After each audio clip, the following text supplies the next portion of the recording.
Eric Mandala mon boss natunaki balambi ya kala na balambi ya lelo nombre boni ya mbuma ya mungu bacha Papolipo bana poto bana mikili tulanga nini tala Christian Dior business masoleza kitoko réparation d'appareil vente d'ordinateur vente à la caméra lumière éclairage makambo tout na venu Jolou au kitina direction Kasavubu kozanga te okota awa to le galakati un diaspora moi na poto ya kala Christian Lukadi business la classe et la différence ici c'est la classe et la compétence ba pareil à solo ordinateur ya solo awa Christian Lukadi batika ya fanda moi na poto o investir na kisasa au comique à la direction Kasavubu côté immeuble VV Center au tali na pembeni na yo na venu Jolou au monde à Christian Lukadi Dior business kuna c'est la compétence qui compte tala na loba kemno ngo baso bon ça va pareil tout et ça la pareil outi na mikili ba koki yango te so ba Christian Lukadi so ka pareil na kufi ko lukalo place mo sosote Christian Lukadi tout la massa. Merci beaucoup chez vous, chers amis. Vous êtes très nombreux à travers cette émission Baka Télévision. Merci à vous. Et merci beaucoup à notre sponsor Tom Silba et sans plus tarder Christian Dior Business. On a partenaire éternel Bivé et Onga, les propriétaires en direct de Londres. Merci beaucoup à Laurent Lorenz. Aujourd'hui, on va parler sur la culture en général. On va parler sur confinement Covid-19. Ils ont marché aussi à Ville Paris et Kinshasa.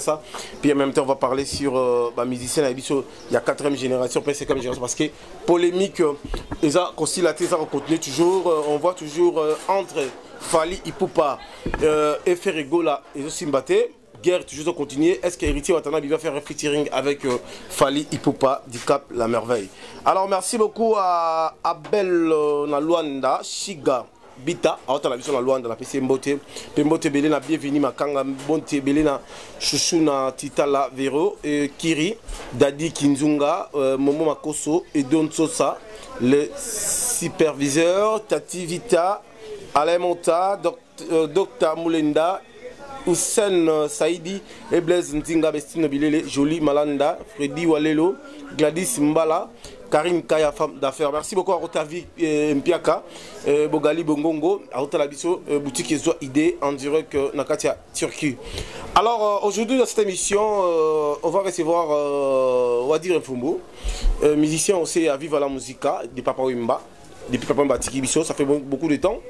Ça fait au moins beaucoup de temps, mais il y a des musiciens aujourd'hui qui parlent que non, Papa Wimba, mais ils ne veulent pas toujours soutenir musicien Oyo, Papa Wimba Tiki, nous soutenir Papa Mazara qui vivant, mais ça ne peut pas se faire. Tout le monde est dans la 4e et 5e génération dans la team de Wata. Artiste Diego Milite, Olivier dénoncé que Azali parmi les cofondateurs, il y a la team de Wata. Est-ce que c'est vrai ou bien faux? À travers cette émission, tu reçois le lapé et l'on peut aller tout on va dire moi. Alors, on reçoit pour vous Wadir Mfumo. Voilà, Wadir Mfumo, bonjour. Hein. Bonjour, moi, mon voilà. Alors, pour te côté l'ambiance à l'émission, Sala Bleu, Sala la Viva la Musica. Sangana bolingo tobundi saboko noyo ezobuma biso bandeko pasi mingi. Tosalela ba règle d'hygiène na ba détail nyonso. Ne mayele akokima bokolo yo pardon. Oyeba confirma ezamalamu libanda mupepe komi danger de mort confirma ezamalamu mama mia tomi batela lingo tobundi saboko noyo ezobuma biso bandeko pasi mingi salela barede d'hygiène ouais rokende suna ba Johnny Lopez na Omo Tigara tala mosika touti Bibale ya somo pe bambonge to komi pene pene ya mboka o to force to koma po de mitu to salibo zobae before kende paiti. Alors merci beaucoup à Angèle Diassouga qui nous suit en Suisse, dans Switzerland et sans plus tarder Aminata Overdose, en zone de la vie sur la poteau. Alors, on va dire Papa m'a dit qu'il est mort, ça fait combien de temps? Ça fait déjà 4 ans. 4 ans, moi déjà, tout 4 ans. Absence. Absence est grave. Il y a grave. Souci. Bien sûr, pas de récifouer à la pote à la rara. osalaka na compagnie moko boye patron na zati pendant 4 ans. Ils allaient pas si toujours. Bon, il y a beaucoup de gens qui sont partout dans le monde. Avant que tu aies l'ambiance à l'émission, les autres monde musique qui est polémique. Polémique a fait rigoler et Fali ils ont sous ma casse. Tu l'as dit petit on a ken piana qui s'injora depuis Fali par le bac sur l'imbissier à zone le site au finger faire. Est-ce qu'ils allaient bon éducatif selon vous? Bon, pas de référendum. Ils ont la musique, vivre la musique. On a fait un posé question aux journalistes, nous sommes censés répondre. On a trouvé une futilité. Il y a une futilité inutile dans la musique. On a tout. Faire un fallu. Nous avons des collègues, travailler ici comme moi, voyager ensemble. Donc, Baranki, nous avons un moment où nous avons un temps à monter. Bon, mais tout le monde peut ici comme Petro leader. Est-ce que vous avez un esprit pour l'orchestre? Parce que dans mon île, deux minutes, pas même 10 ans, c'est un orchestre, c'est héritier. Il préfère toujours quitter en plein studio, il y a l'album, mais il fait Bima, il y a l'ongwe, il préfère qu'il y a ça la carrière solo. Est-ce que c'est une bonne idée selon vous? Et dépendant de selon quand la place aux alliés, dépendant de selon ça, na ba bureau na yo poza na bango na ba bureau na yo za na bango donc na moni ezana très tôt voilà. Alors bande ko ba otala pe biso avant que to kota masolo ya COVID-19 obitaki na studio to ka susu extrait ya Papa Wemba en live c'est l'artiste va dire info découvrons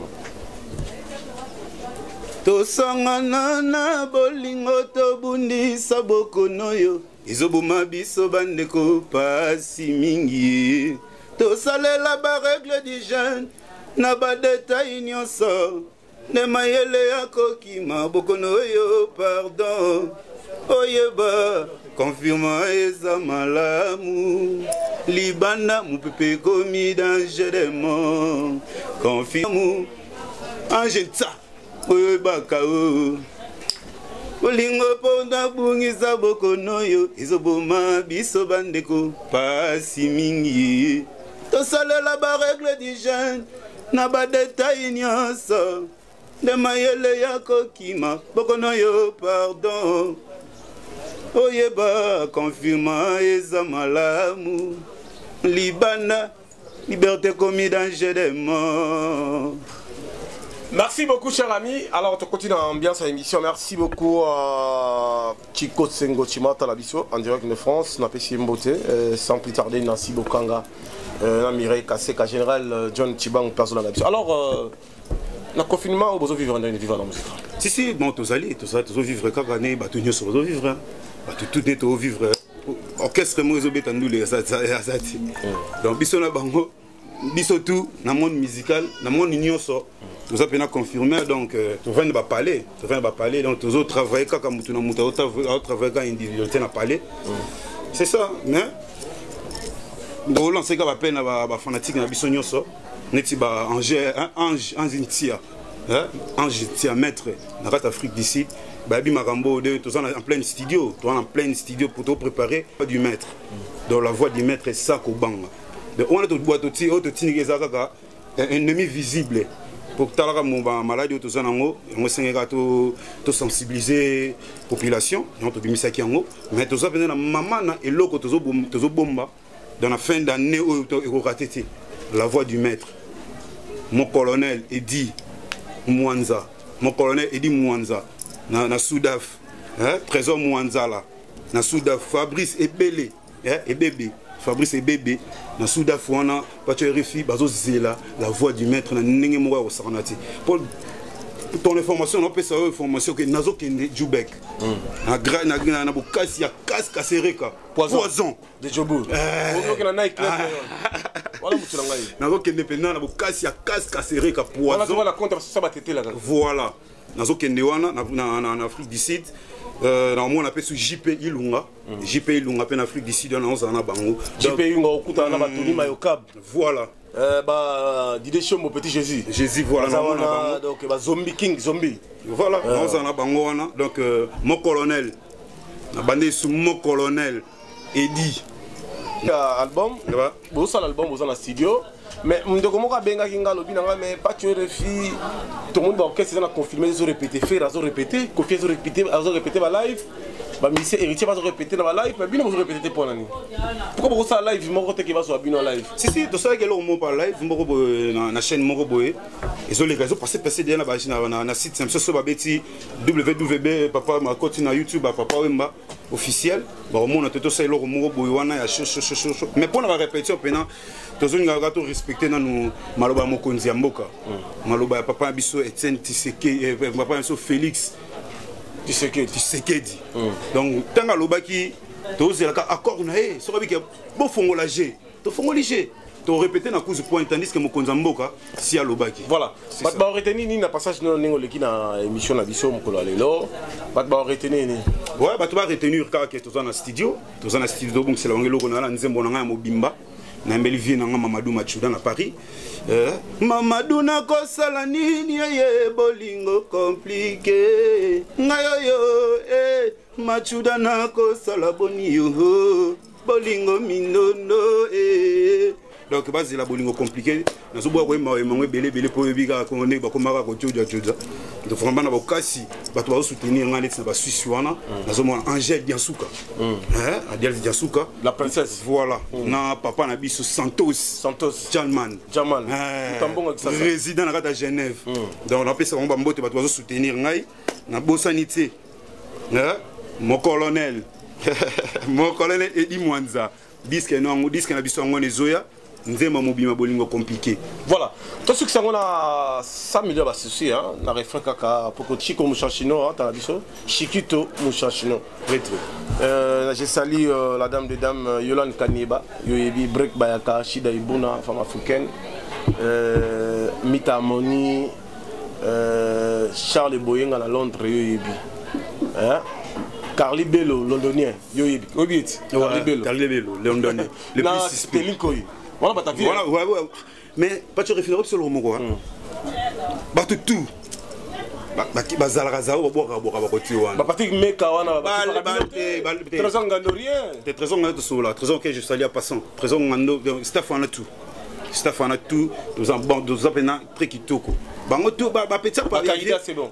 Petit venir sur toi dans les bons. To solo la déjà ba ebiki bazo bimana na ba bolingo compliqué bazo bimana na la voix du maître na bango pena to en absence de problème té toi pena problème té toi même moral OK ça vient na bango ça me dit pas souci c'est grâce santé moninga yondo bomba pourquoi combien visible ce qui ozo dessinenga monenete na konamika ou prisonnier ya souci esclave pas ya bolingo ça. Hein? Maître Dival, Yokalo, on a bêté la simila bas souci. C'est très santé à moninga, yonoboma, pourquoi comme invisible. Ce qui oso dessinenga, mon été, on a konamika ou. Prisonnier à souci, esclave pas à bolingo, vos mélissations. Oyozo salanga, tata sangwa konima. Divorce rororo na battre record à milelo na bolingo ipisinga suicide soki je te sir na kozwa kimia ange ntsa nakata ba jubek wana donc boyebiga bino mo genezo kende pisi ba mbote be na colonel Edi Mwanza mon colonel Edi Mwanza Fabrice et bébé Kitoko. Eric Mandala mon boss natunaki balambi ya kala na balambi ya lelo nombre boni ya mbuma ya mungu bacha Papolipo bana poto bana mikili tulanga nini tala Christian Dior business masoleza kitoko réparation d'appareil vente d'ordinateur vente à la caméra, lumière, éclairage, Maramoutou. Na venu Djolou, au quitté la direction Kassavubu. Comme ça, on a au côté awa. Tous les galakati. T'es un diaspora, moi on a poto yakala, Christian, Lukadi, business. La classe et la différence. Ici c'est la classe et la compétence. Bah pareil à solo, ordinateur ya solo. Awa. Ah, Christian, Lukadi.